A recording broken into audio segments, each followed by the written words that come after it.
Assalamualaikum warahmatullahi wabarakatuh. Perkenalkan, saya Kartika Apriliani. Di sini saya akan menjelaskan tentang laporan pendahuluan saya yang berjudul endoftalmitis. Dari definisi sampai ke asuhan keperawatan. Definisi, apa sih itu endoftalmitis? Endoftalmitis adalah peradangan pada bagian dalam mata yang biasanya menyerang organ mata seperti bola mata dan sklera. Etiologi dari endoftalmitis, yang pertama itu ada etiologi eksogen dan endogen. Eksogen berupa adanya riwayat pembedahan pada mata, kemudian terdapat luka pada bagian mata. Sedangkan endogen adanya mikroorganisme seperti bakteri dan jamur. Kemudian manifestasi klinis dari endoftalmitis. Yang pertama, nyeri pada bagian mata, sklera berwarna merah, kemudian gangguan penglihatan, peka terhadap cahaya, kemudian kornea mata berwarna keruh. Nah, patofisiologi dari endoftalmitis, mata kita yang sehat akan dilindungi oleh blood ocular barrel. Nah, setelah blood ocular barrel ini rusak, maka akibat mikroorganisme yang masuk, maka mikroorganisme yang masuk itu dapat mengakibatkan kerusakan pada intraokular. Selain intraokular rusak, akan mengakibatkan peradangan dan mengakibatkan endoftalmitis. Nah, itulah patofisiologi secara singkat dari endoftalmitis. Kemudian ke pathway. Apa saja sih pathway yang dapat mengakibatkan kita mengangkat diagnosa pada kasus endoftalmitis? Yang pertama itu sudah saya jelaskan bahwa mata kita ada pertahanan yang bernama blood ocular barrier. Setelah blood ocular barrier ini tidak dapat menahan, tidak dapat mempertahankan mata kita atau terjadinya kerusakan, maka mikroorganisme akan masuk. Nah, mikroorganisme masuk ditambah pencetus yang dapat memperberat dari eksogen dan endogen. Setelah itu akan terjadi inflamasi. Dari inflamasi akan terjadi peradangan.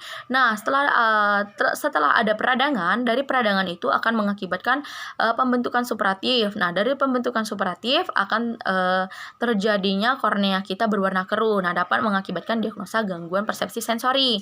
Nah, dari peradangan juga dapat mengakibatkan sklera kita berwarna merah. Nah, dari sklera kita berwarna merah akan mengakibatkan diagnosa atau diangkatnya diagnosa gangguan citra tubuh.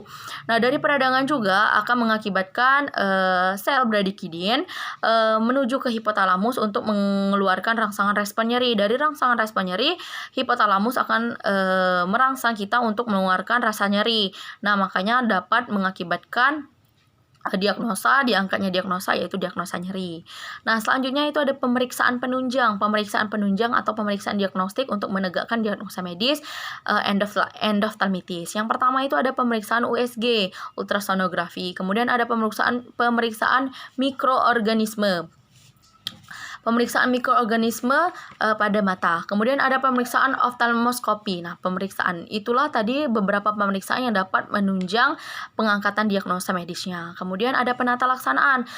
Setelah kita telah dinyatakan terkena endoftalmitis, nah maka akan dilaksanakan penata laksanaan. Yang pertama itu ada antibiotik, pemberian antibiotik sesuai dengan saran dokter atau resep dokter. Kemudian ada pemberian kortikosteroid. Nah, kemudian ada pemberian tindakan namanya vitrektomi. Nah, itulah penata laksanaan yang dapat dilaksanakan pada kasus endoftalmitis.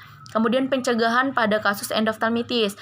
Nah, untuk yang telah memiliki riwayat pembedahan atau yang belum memiliki riwayat pembedahan, sebenarnya pada saat kita keluar untuk mengurangi atau mencegah mikroorganisme masuk ke dalam mata kita dapat menggunakan beberapa alat seperti helm, kemudian menggunakan kacamata untuk melindungi mata kita agar tidak terkena mikroorganisme dari luar. Kemudian kita juga bisa memberikan mata kita istirahat agar tidak bekerja terlalu keras. Berikan mata kita istirahat yang cukup.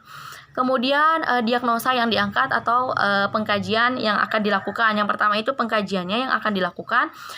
Diagnosa yang diangkat ada 3. Yang sudah di pathway tadi, nyeri akut, gangguan citra tubuh, kemudian gangguan sensori persepsi. Pada pengkajian secara teoritis dapat kita kaji. Yang pertama itu identitas pasien, identitas secara umum, nama, jenis kelamin, kemudian tempat tanggal lahir, kemudian diagnosanya keluhan dia masuk pada saat kemudian diagnosa keperawatan apa yang diangkat pada saat dia masuk. Sebenarnya itu saja untuk diagnosa teoritis. Demikianlah ringkasan dari laporan pendahuluan tentang endophthalmitis saya akhiri. Wassalamualaikum warahmatullahi wabarakatuh.